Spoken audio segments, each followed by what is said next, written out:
Secretaria de Estado da Cultura e Universidade Fevale apresentam Histórias para Imaginar, projeto contemplado no edital FAC Digital RS.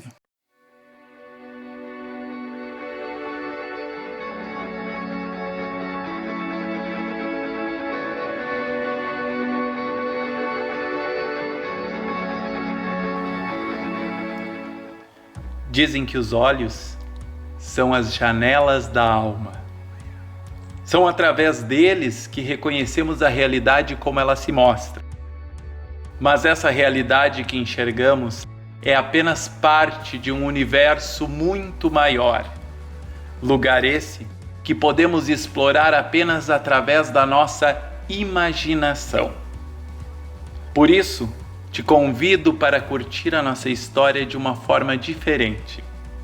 Encontre uma posição confortável para o seu corpo. Respire fundo. Relaxe.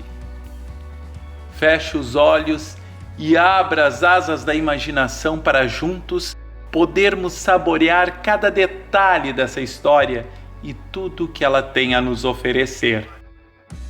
Histórias para imaginar. A história de hoje é sobre desamparo. Hoje conheceremos a história de duas crianças que são abandonadas na floresta e precisam enfrentar o desconhecido para poder sobreviver. A história de João e Maria.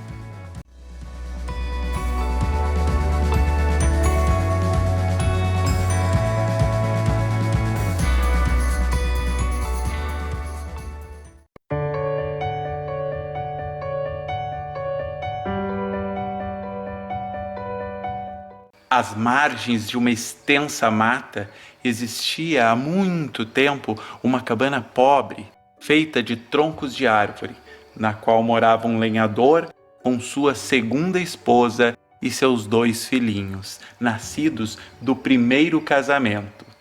O garoto chamava-se João e a menina Maria.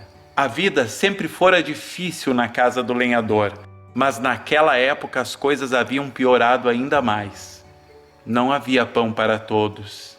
Minha mulher, o que será de nós? Acabaremos todos por morrer de necessidade, e as crianças serão as primeiras.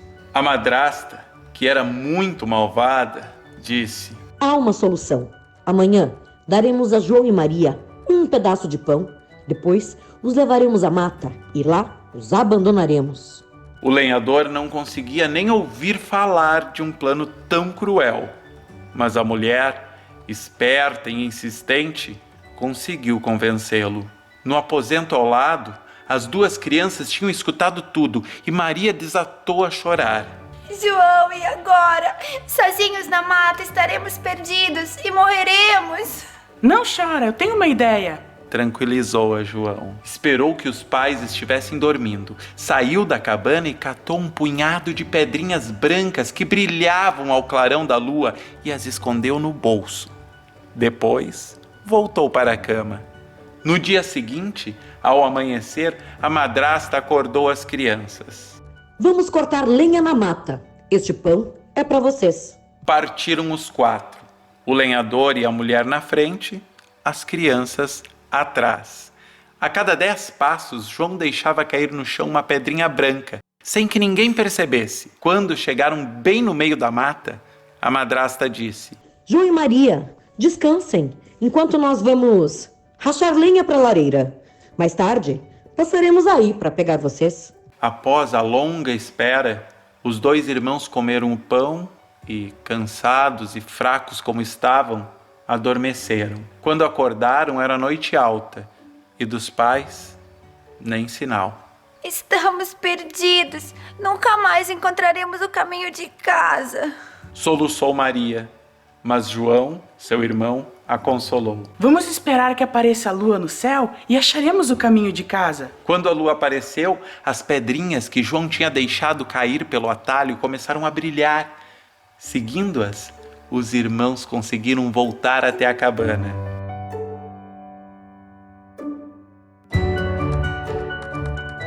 Ao vê-los, os pais ficaram espantados. Em seu íntimo, o lenhador estava até contente.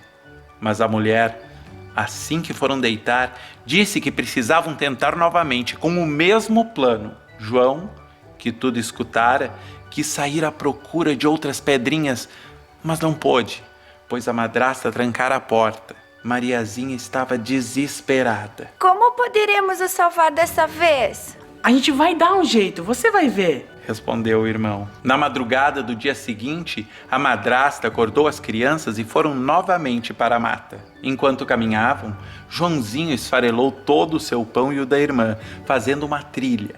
Dessa vez, se afastaram ainda mais de casa e, chegando a uma clareira, os pais deixaram as crianças com a desculpa de cortar lenha, abandonando-as. João e Maria adormeceram, por fome e cansaço, e quando acordaram, estava muito escuro. Maria, então, desatou a chorar. Desta vez, não conseguiram encontrar o caminho. Os pássaros da mata tinham comido todas as migalhas. Andaram por muito tempo durante a noite e, após um breve descanso, caminharam o dia seguinte inteirinho, sem conseguir sair daquela mata imensa. Estavam com tanta fome que comeram frutinhas azedas e retomaram o caminho. Quando o sol se pôs, deitaram-se sob uma árvore e adormeceram. O piar de um passarinho branco que voava sobre suas cabeças, como querendo convidá-los, acordou-os. Seguiram o passarinho e, de repente, se viram diante de uma casinha muito graciosa.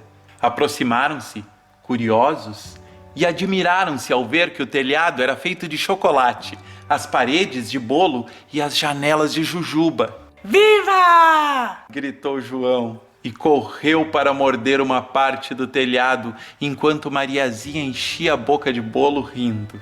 Ouviu-se então uma vozinha aguda gritando no interior da casinha. Quem está o teto mordiscando e as paredes roendo? Nada assustadas, as crianças responderam. É o Saci Pererê que está zombando de você. E continuaram deliciando-se à vontade. Mas, subitamente, abriu-se a porta da casinha e saiu uma velha muito feia, mancando apoiada em uma muleta.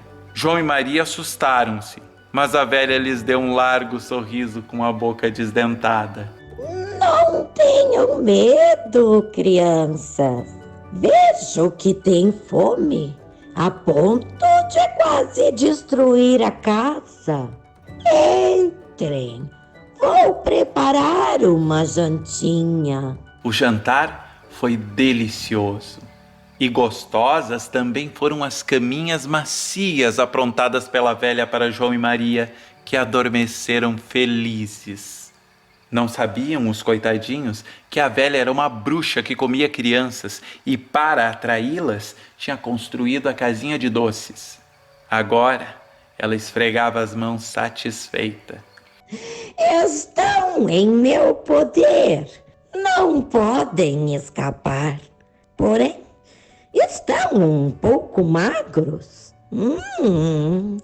É preciso fazer alguma coisa. Na manhã seguinte, enquanto ainda estavam dormindo, a bruxa agarrou João e o prendeu em um porão escuro. Depois, com uma sacudida, acordou Maria. De pé, preguiçosa.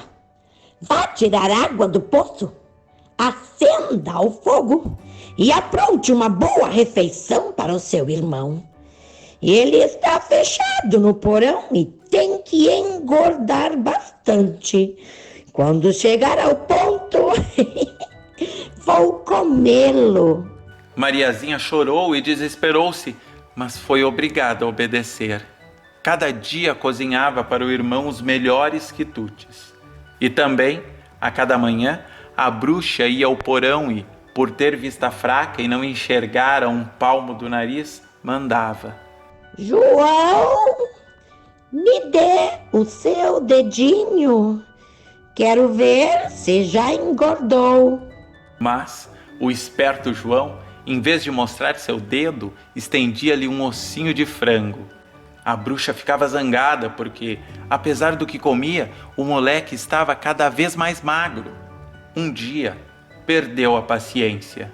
Maria, amanhã acenda o fogo logo cedo e coloque água para ferver.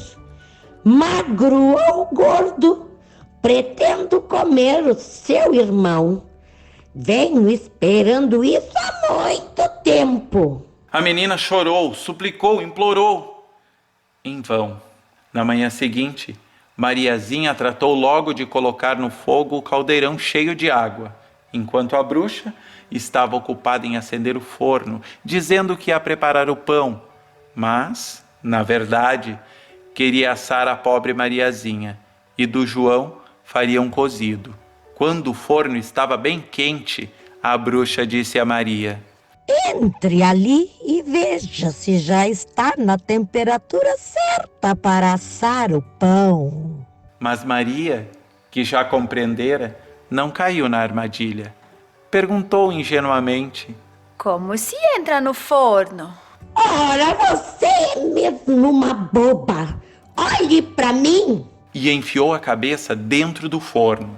Mariazinha, então, mais que depressa, deu-lhe um empurrão, enfiando-a no forno, e fechou a portinhola com a corrente. E a bruxa malvada queimou até o último osso. Maria correu ao porão e libertou o irmão. Abraçaram-se, chorando lágrimas de alegria. Depois, nada mais tendo a temer, exploraram a casa da bruxa. E quantas coisas acharam! Cofres e mais cofres cheios de pedras preciosas e de pérolas. Reluzem mais que as minhas pedrinhas. Vou levar algumas para casa, Disse João e encheu os bolsos de pérolas. Com seu aventalzinho, Maria fez uma trouxinha com diamantes, rubis e esmeraldas. Deixaram a casa da feiticeira e avançaram pela mata, mas não sabiam para que lado deveriam ir. Andaram bastante, até chegar perto de um rio. Como vamos atravessar o rio? Não vejo ponte em nenhum lado. Disse Maria pensativa. E João acrescentou: também não há barcos, mas lá adiante eu estou vendo um marreco. Quem sabe nos ajudará? Gritou na direção, mas o marreco estava longe e pareceu não escutá-lo. Então João começou a entoar: Senhor marreco, bom nadador, somos filhos do lenhador. Nos leve para a outra margem, temos que seguir viagem. O marreco aproximou-se docilmente. João subiu em suas costas e acenou para a irmã fazer o mesmo. Mas ela disse: Não, um de cada vez, para não cansar demais o bichinho. E assim fizeram. Um de cada vez, eles atravessaram o rio na garupa do marreco. E após agradecer carinhosamente, continuaram seu caminho. Depois de algum tempo, perceberam que conheciam aquele lugar. Certa vez, tinham apanhado lenha naquela clareira. De outra vez, tinham ido colher mel naquelas árvores. Finalmente, avistaram a cabana de um lenhador. Começaram a correr naquela direção, escancararam a porta e caíram nos braços do pai, que, assustado, não sabia se ria ou chorava. Quanto remorso sentira desde que abandonara os filhos na mata. Quantos sonhos horríveis tinham perturbado suas noites. Cada porção de pão que comia ficava atravessada na garganta. Por grande sorte, a madrasta ruim, que o obrigara a se livrar dos filhos, já tinha morrido. João esvaziou os bolsos, retirando as pérolas que havia guardado. Maria desamarrou o aventalzinho e deixou cair ao chão uma chuva de pedras preciosas. Agora já não deveriam mais temer nem miséria, nem carência. E assim, desde aquele dia, o lenhador e seus filhos viveram na fartura, sem mais nenhuma preocupação. Viveram felizes para sempre.